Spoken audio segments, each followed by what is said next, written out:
galerinha, tudo bem? Então, hoje a gente vai estar dando continuidade aí ao estudo de planos. Hoje, especificamente, estudar posição relativa entre planos. E para isso a gente precisa entender o que é ângulo entre... O conceito de ângulo a gente já trabalhou quando estudou com vetores. E a gente lá em produto interno definiu como era que fazia esse cálculo entre ângulo entre vetores. A mesma coisa agora a gente vai tentar fazer para ângulo entre planos. E aí, como vocês já devem estar supondo, vai ser algo parecido com o que a gente já viu, tanto na construção de vetores quanto na construção de ângulos entre retas. Então, calcular o ângulo entre planos, e aí a gente pode denotar nesse formato aqui, ou seja, esse nosso ângulo θzinho aqui, ele pode ser a mesma coisa que o ângulo entre os vetores normais aí do nosso plano. Ou seja, N-alfa, referente ao vetor normal do plano alfa, e Nπ, referente ao vetor normal do plano. Então, calcular o ângulo entre os planos π e alfa vai ser a mesma coisa que calcular o ângulo entre os vetores normais. Se a gente já tem isso, a gente já sabe calcular o ângulo entre vetor, então a gente vai ter aí que o nosso ângulozinho θ vai ser dado como o arco cosseno aí daquele quociente, onde era definido como produto interno entre os dois vetores em questão, norma de um vezes a norma do outro vetorzinho que a gente estava trabalhando. Então, essa formulazinha que a gente acabou de encontrar é exatamente o ângulo entre o nosso plano π e o nosso plano alfa. Beleza? Então, se eu quero, em uma questão, calcular o ângulo, primeira coisa é detectar quem serão aí os vetores normal para cada plano. Portanto, o que é que a gente deve fazer sempre que quiser encontrar aí um ângulo entre dois planos? Primeira coisa, a gente vai ter que encontrar o vetor normal de cada plano, como eu já tinha citado para vocês, calcular o produto interno entre eles e calcular a norma de cada vetor. Feito isso, você tem as informações necessárias para aplicar na fórmula. Então, vamos colocar em prática aí o que a gente acabou de ver. Eu tenho dois planos e eu quero determinar o ângulo entre eles. Vamos reescrever cada plano desse em sua forma normal, porque daí é mais fácil visualizar quem é o nosso vetorzinho. Observe que no nosso plano π1 aqui, a gente já tem claramente quem é que vai ser o vetor normal, né? Então, eu vou estar chamando de N1 o vetor normal do nosso plano π1. Que aí, claramente, observando aqui, ó, vai ser 1 e não tem ninguém com Z, né? Então, vai ser coordenadas 1 e 0. E quem é que vai ser o nosso vetor N2, ou seja, o vetor normal aí do nosso plano π2? Se você observar, o nosso plano π2 ele está sendo dado na forma paramétrica. De fato, ó, percebe que ele está dizendo aí pra gente, ó, esse aqui é o nosso plano π2. A gente está vendo aí, vamos reescrever aqui, que seria 2 menos h, y, segunda coordenada, vai ser h mais t, e a terceira coordenada está sobrando para a gente apenas o t, onde h e t são números reais. Mas o que a gente quer é encontrar aí quem é que vai ser o vetor normal desse plano.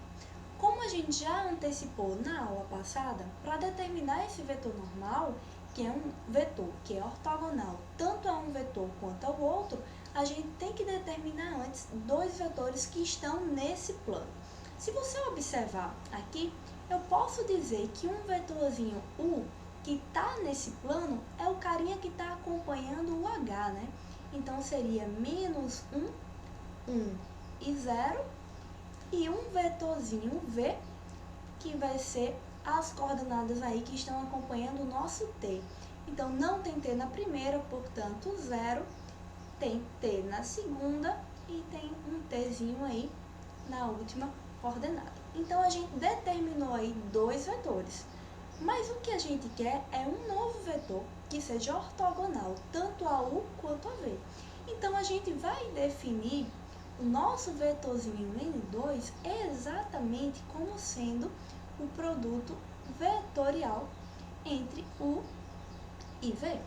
E aí, isso a gente também já sabe calcular, não é isso? Então, eu vou colocar aqui, ó, o nosso falso determinante, que a gente já está bastante acostumado a trabalhar. Vou colocar as coordenadas do ponto e aí a gente vai fazer o cálculo desse determinante. De novo, a gente já pode fazer isso de qualquer maneira que achar mais confortável. Eu vou fazer utilizando Sarri, né? Então, quando a gente olha aqui, essa coordenada estaria dando 0. Aqui também está dando 0 nesse produto aqui. E aqui vai estar sobrando para a gente apenas o J. Desse outro lado aqui, na diagonal principal, a gente vai ter I.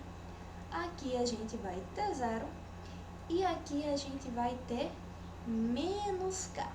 Ou seja, vai estar indicando aí pra gente que o nosso vetorzinho normal vai ter coordenadas 1, 1 e menos 1. Então, a gente acabou de determinar aí as coordenadas que a gente estava procurando. Beleza, descobri quem era o meu vetor normal. Perceba que antes a gente estava com uma equação paramétrica, transformou aí, a gente poderia transformar, continuar o processo e transformar numa equação normal, mas a gente vai parar antes porque a gente só queria o vetor normal, né? E agora a gente vai fazer o cálculo entre esses dois vetores, o cálculo do ângulo entre esses dois vetores. Portanto, se eu conheço N1 e N2, vamos calcular agora o produto interno entre esses dois, porque a gente vai precisar disso na fórmula, né? Então, vai ficar, ó, 1 vezes 1 mais 1 vezes 1 mais 0 vezes menos 1. Ou seja, a gente vai estar chegando aí em 2. Beleza, descobri o produto interno. Vamos ainda descobrir a norma aí do vetorzinho N1, que claramente está sobrando aí pra gente raiz de 2. A norma do nosso vetorzinho N2, que vai ser raiz de 3. Feito isso, a gente pode calcular o ângulo entre esses dois vetores normal aí de cada plano. Então, o ângulo entre N1 e N2 vai ser exatamente o arco cosseno aí do produto interno, portanto, 2, sobre raiz de 2, que multiplica raiz de 3. E aí, claramente, a gente sabe que seria raiz de 6. Ou seja, isso daqui é o nosso ângulo θ, que eu poderia estar chamando de θ, na verdade, né? Que é o nosso ângulo aí entre o plano π1 e o plano π2. Portanto, não tem dificuldade nenhuma em calcular esse novo conceito aí que a gente está buscando, que é o ângulo entre planos, porque a gente já consegue calcular o ângulo entre dois vetores. Então, a primeira coisa é reconhecer quem é o vetor normal de cada plano. Feito isso, o trabalho sai bem rapidinho, né? Nesse próximo exemplo, a gente tem de novo dois planos, só que nesse caso já vai ficar mais fácil o processo, porque a gente já consegue aí detectar quem é o vetor normal de cada um, né? Então, claramente aqui, ó, o vetor N1, que eu estou chamando como vetor normal do plano π1, tem coordenadas, observando a equação, 1, menos 2 e 1.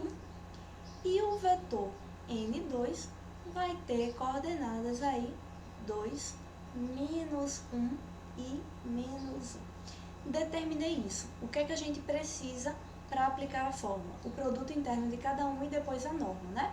Então, vamos lá. N1 interno N2 vai ser exatamente 1 que multiplica 2, mais menos 2 que multiplica menos 1, mais 1 que multiplica menos 1. Ou seja, está chegando aí para a gente, ó, 2 mais 2 menos 1, portanto, a gente está chegando em 3. A norma de cada um, então vamos colocar aqui, norma do vetorzinho N1 vai ser, ó, 4 mais 1, então, raiz de 6, e a norma do nosso vetorzinho N2 também vai chegar aí pra gente raiz de 6. O que é que a gente quer fazer? Calcular aquele quociente e perguntar quem é o ângulo que quando eu aplico o cosseno vai dar exatamente aquele quociente, né? Então, aqui, ó, o nosso ângulo θ, que é o nosso ângulo entre π1 e π2 e também o ângulo entre N1 e N2, vai ser o arco cosseno aí de N1 interno N2, portanto 3, norma de N1, portanto raiz de 6, norma de N2 também dá raiz de 6. Isso daqui ainda a gente pode escrever como sendo o arco cosseno de 3 sobre raiz de 36, né? Raiz de 36 é quem? 6. Ou seja, isso é a mesma coisa, simplificando agora, de arco cosseno de meio. Então, a nossa pergunta é, quem é o ângulo que quando eu aplico o cosseno dá meio? E a gente sabe aí, lá da trigonometria, que esse ângulo é exatamente 60 graus. Ou ainda, a gente poderia escrever como π sobre 3 aí, radiano. Então, esse é o ângulo que foi formado entre os planos π1 e π2. Uma observação aqui para chamar a atenção é o seguinte: se você encontrasse que o produto interno entre 1 e N2 fosse zero, o que a gente já poderia garantir de fato era que esses planos possuíam entre si um ângulo de 90 graus e não precisava calcular mais nada. Beleza? Continuando agora, eu quero determinar a equação geral do plano, sabendo que ele é paralelo ao plano π. Gente, ser paralelo pode ser algo desse tipo aqui, né? Ó, vamos imaginar que aqui embaixo a gente tem aí o nosso plano π e eu tenho um outro planozinho, vamos imaginar que seja aqui em cima, que eu vou chamar de alfa. Você pode olhar aí, no lugar que você está, o chão como sendo um plano e o teto como sendo outro, onde esses planos são paralelos claramente, né?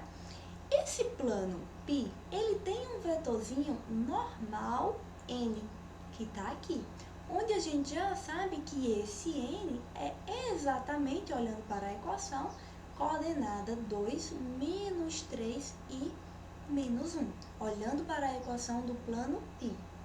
O que a gente quer é encontrar a equação de um novo plano, que eu estou chamando de alfa, de forma que esse plano seja paralelo ao plano π e que tenha aí o ponto A presente nele. Como a gente já viu na aula passada, para determinar a equação de um plano, basta que a gente tenha um vetor normal e um ponto. E observa, eu preciso de um vetor normal aqui, ó, digamos N1, que seja também ortogonal ao plano alfa. Mas se alfa é ortogonal a π, eu tenho claramente aí que N é paralelo a N1. Percebe? Esses dois vetores normais aí, eles são paralelos. Então, se eu estou querendo buscar um vetor N1 que seja ortogonal a esse plano alfa, eu posso pegar N1 igual a N2. Então, aqui, podemos tomar N1 exatamente igual ao N2, já que ele é paralelo entre si. Portanto, aqui, o nosso plano alfa ficaria, ó, as coordenadas, então, 2x menos 3y menos e mais d igual a zero. Se você observar, as três primeiras etapas aí do nosso plano alfa está coincidindo com o nosso plano π, né? O que vai influenciar agora de diferente é exatamente quem vai ser esse D, que a gente vai construir a partir do momento quando a gente aplica o ponto. Então, agora a gente pode ter o seguinte, substituindo o ponto A gente vai ter, ó, 2 vezes 4, menos 3 vezes menos 2, menos, no lugar do Z agora vai ficar 1, né? Então, menos 1 mais D é igual a 0. Ou seja, a gente vai ter aí que D é igual a menos 13. Determinou aí quem era D. Portanto, o nosso plano alfa, ele vai ser exatamente de equação 2x menos 3y menos e menos 13, que era o valor de D, igual a 0. Então, determinamos aí quem era o plano alfa que a gente estava buscando, beleza? Então, percebe que é bem simples. Se a gente conseguir interpretar geometricamente com as coisas que estão ao nosso redor, à nossa volta, a gente vai conseguir interpretar bem as questões e resolver o que está sendo. E aí a gente passa agora a falar um pouco da relação entre reta e plano, que é bem natural também. Percebe que se eu falar que uma reta ela é paralela ao plano, a gente teria aí essa primeira situação. Enquanto se eu falar que uma reta é ortogonal a um plano ou perpendicular a um plano, a gente estaria falando aí desse nosso segundo caso. E qual é a relação que existe aí entre os vetores? Se a gente observar as figuras, nessa primeira figurinha aqui, ó, a gente tem que o vetor diretor da reta está sendo ortogonal ao vetor normal do plano. Já nessa segunda, a gente vai ter que o vetor diretor da reta é paralelo ao vetor normal do plano. Então, percebe, ó, se reta e plano são ortogonais, então o vetor diretor da reta e o vetor normal do plano são paralelos. Já se a gente tiver reta paralela ao plano, então o vetor diretor da reta é ortogonal ao vetor normal do plano. Então, percebe que tem esse inversozinho. Se você conseguir interpretar isso como sendo uma mesa e uma caneta, você não esquece mais isso daqui, beleza? Então, são interpretações bastante interessantes que a gente pode ter e precisar em relação a questão. E aí, esse exemplo eu vou estar deixando para vocês com um exercício, mas, de novo, a gente vai fazer a ideia dele. Dado a reta e o plano, determinar o valor de M para que a gente tenha aí R paralela ao plano e R ortogonal ao plano. O que a gente percebe? A gente tem a reta aqui, claramente o vetor diretor dela é esse carinha aqui, que eu estou chamando de V. Então, tem coordenadas aí 1, 2, 4. Já o plano π, ele tem vetor normal, e aí eu vou estar colocando aqui n de π, o vetorzinho normal desse plano tem coordenadas m, menos 1 e menos 2. O que a gente acabou de ver foi que R ser ortogonal a π vai significar para a gente que o vetor diretor da reta é paralelo ao vetor normal do plano, né? Então, você tendo esse vetorzinho aqui, você consegue aí quem é M. De novo, lembra que um vetor ser paralelo ao outro significa que eles são linearmente dependentes. Ou ainda que você consegue uma constante tal que você consegue escrever um como a constante vezes multiplicação do outro vetor. Da mesma forma, se você quer que reta seja paralela ao plano π, então isso é a mesma coisa que dizer que o vetor Vzinho, vetor diretor da reta, vai ser ortogonal ao vetor normal do plano. Então, de novo, ser ortogonal aqui vai significar que o produto interno entre esses dois carinhas é exatamente igual a zero. E aí a única constante que vai aparecer e você não sabe, mas vai ter como descobrir, é exatamente quem é o nosso m, beleza? Então é uma questão bastante simples, basta utilizar aquele raciocínio que a gente acabou de explicar com base aí no nosso vetorzinho v e no nosso vetorzinho n. E aí, se a gente já falou de ângulo, se a gente já fala da posição relativa entre reta e plano, é esperado que a gente também trabalhe interseção entre esses objetos. A primeira interseção que a gente vai pensar é reta e plano. Então, vamos de novo. Imagina aí que a sua caneta é exatamente uma reta, lógico que seria infinita, né? E que a mesa seria um plano. O que é que pode acontecer? Se a caneta for paralela à mesa, não vai ter interseção, né? Ou seja, a gente vai ter aí uma interseção vazia. Porém, em qualquer outra posição que eu analise a minha reta com a mesa, vai ter sim uma interseção. E essa interseção pode ser a própria reta, né, se ela estiver toda contida no nosso plano, ou pode ser simplesmente um ponto. Acho que todo mundo consegue perceber bem que isso é o que vai acontecer. O outro tipo de interseção que a gente pode analisar é a interseção entre dois planos. De novo, se você analisa um plano como sendo o chão da sua casa e o teto como sendo outro plano, eles são planos paralelos, que não têm interseção. Porém, se você tivesse uma outra inclinação, esses planos iriam se tocar. E como é que seria essa interseção? Claramente seria uma reta, né? Aí você pode imaginar como sendo duas paredes, onde tem um vínculo. Nesse vínculo, nesse lugar onde eles se encontram, é exatamente a formação de uma reta. Então, você conseguiria aí determinar a equação dessa reta que está na interseção desses dois planos. E outra opção ainda seria trabalhar com a interseção entre três planos.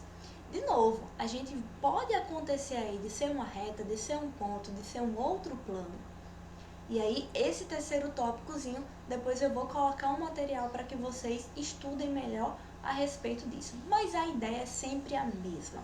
Saber procurar a interseção é saber procurar um ponto que está em um objeto e, ao mesmo tempo, está no outro objeto. Então, com essa ideia, você não... Então, vamos para mais um exemplo, onde agora a gente quer a interseção, caso exista, da reta e do plano. A gente já viu que não vai existir interseção, ou seja, a interseção vai ser vazia se os vetores aí forem ortogonais, né? Porque isso implicaria para a gente que a reta e o plano seriam paralelos, beleza? Então, vamos analisar aqui, ó. A gente tem que o vetor diretor aqui da nossa reta é o vetor de coordenada 3, menos 2 e menos 1. E o nosso vetorzinho normal do nosso plano tem coordenadas 2, 3 e menos 2. Se a gente calculasse aí pra gente quem seria V, vamos colocar aqui em cima, quem é V interno N, se for zero é porque vai implicar que esses vetores são ortogonais, né? Então vamos calcular. Daria ó, 6 menos 6 mais 2, ou seja, está sobrando 2. Já que foi diferente de zero, esses carinhas aí, a reta e o plano, não são objetos paralelos, né? Portanto, a gente pode seguir em frente. O que a gente tem ainda? Se a gente analisar essa reta, a gente pode escrever aí como as equações paramétricas dela. Então, eu teria x como sendo 0 mais 3t, colocar só o 3t, o y como sendo 1 menos 2t, e o z como sendo, de novo, 0 menos t, onde esse t, de novo, é um número real. E perceba que aqui no plano está também aparecendo ó, uma coordenada x, y e z. Se eu estou dizendo que um determinado ponto x, y, z pertence à reta e pertence ao plano, então essas coordenadas são iguais, percebe? Então, eu posso pegar onde tiver aqui, ó, 2x, eu colocar essa coordenada aqui, ó, 3t. Mais 3, onde tiver y, eu vou colocar 1 menos 2t. Menos 2, onde tiver z, eu vou colocar menos t. Menos 7 igual a zero. A gente pode fazer isso porque os caras são iguais. Então, agora a gente vai desenvolver isso daí, que vai sobrar pra gente, ó, 6t mais t menos 6t mais 2t menos 7 igual a zero. Percebe que esse termo aqui vai cortar com esse termo aqui. Então, a gente vai ter aí 2t igual a quem? Aqui ficaria menos 4, então vai passar para o outro lado. Portanto, t é igual a 2. Ah, Tuane, mas a gente não estava querendo buscar o t. O que a gente estava querendo buscar era se existia uma interseção. E se existe essa interseção, vai ser um ponto, né? Como é que eu descubro esse ponto? Você poderia agora, onde é que tem t? Não é na sua reta? Então, você vai descobrir aqui, ó, x vai ser 3 vezes 2, que era o seu tzinho que você encontrou. Portanto, x tem coordenada 6. O y é igual a 1 menos 2t, no lugar do t eu vou substituir o 2. Então, o y daria menos 3. E no lugar do z era menos t, então vai ficar menos 2. Portanto, esse ponto que está na interseção do plano π com a reta, ele vai ser exatamente de coordenadas 6, menos 3 e menos 2. Então, esse daqui é um ponto que está tanto no plano como está na reta. Acabou, encontramos aí a interseção. Perceba que se a gente conseguir construir a ideia de interseção antes, o cálculo em si, ele segue bem direto, ele é bem simples. Beleza? Nesse próximo exemplo agora, a gente vai ter dois planos e a gente quer encontrar a interseção entre eles. Lembra, se eu falo que um ponto P pertence à interseção entre esses dois carinhas, vai significar que P tanto pertence a π como P pertence a alfa. Ou seja, vai ter que cumprir as duas equações. Cumprir as duas equações dá ideia para a gente de sistemas, né? De sistemas de equações. Então, a gente vai ter, todo o nosso problema é resolver aí essa nossa equaçãozinha. E eu já vou colocar o 1 para cá. E aqui vai ficar 2x mais 3y mais z igual a zero. E aí o método que você utiliza, para resolver esse sistema fica a seu critério, beleza? Eu vou estar chamando essa equaçãozinha aqui de 1 e vou estar chamando essa equaçãozinha de 2 e vou usar o método da adição. Eu vou pegar aqui e vou fazer 2 menos 1, ou seja, fazer a segunda equação menos a primeira, o que vai gerar pra gente, ó, 2x menos x, vai ter x, 3x menos y, mais 2y, e z menos z, que é 0. E do outro lado vai ficar 0 menos menos 1, que vai dar 1. Ou seja, eu posso dizer aqui que x é 1 menos 2y. Descobri aí uma equaçãozinha na dependência de y para x, né? Vou pegar essa equação que a gente acabou de encontrar e substituir em outra equação. Eu vou substituir na primeira. Aí agora eu vou pegar aqui, ó, em 1, vou substituir, então a gente vai ter aí, ó, z seria menos 1 menos y menos x, né? Então, substituindo, ó, z seria menos 1 menos y menos 1 mais 2y. Já trouxe para cá, esse carinha para cá, e ainda troquei o sinal. Ou seja, z vai estar sobrando aí menos 2 mais y. De novo, eu estou chegando aqui na dependência de y, a nossa variável z. Ou seja, com isso, a gente determinou aí que a equação da reta, que é a interseção entre os dois planos, tem a equação x igual a 1 menos 2y, z igual a menos 2 mais y, onde esse y aqui é um número real. Perceba que essa equação que a gente chegou foi a equação reduzida da reta na variável y. E aí a gente já viu lá no estudo de retas que a gente pode pegar essa equaçãozinha reduzida e transformar lá numa equação simétrica, consequentemente numa equação paramétrica, né? Mas aí a gente pode parar aqui porque a gente sabe que facilmente isso representa aí uma reta. Beleza? De novo, a gente pode se perguntar, então, Tuane, mas será que existe aí outra forma de fazer isso? Sim, existe. Você pode ir zerando coordenadas e aí você consegue encontrar pontos nesse plano, em um e no outro aí. E aí, a partir de 2 pontos, sabendo que está naquela interseção, você pode construir um vetor, que seria exatamente o vetor diretor da reta em questão.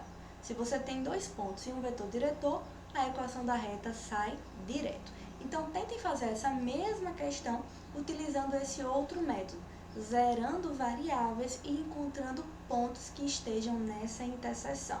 E aí, com isso, a gente finaliza a nossa aula e também um estudo aí entre planos. Então, recapitulando o que a gente viu nessas duas últimas aulas.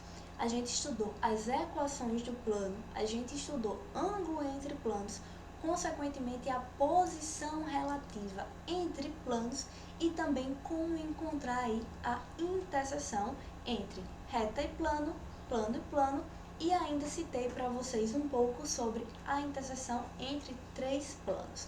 Lembrando que a ideia é sempre a mesma. Estar na interseção significa estar em um objeto e estar no outro ao mesmo tempo. Então, a nossa aula finaliza aqui e até mais.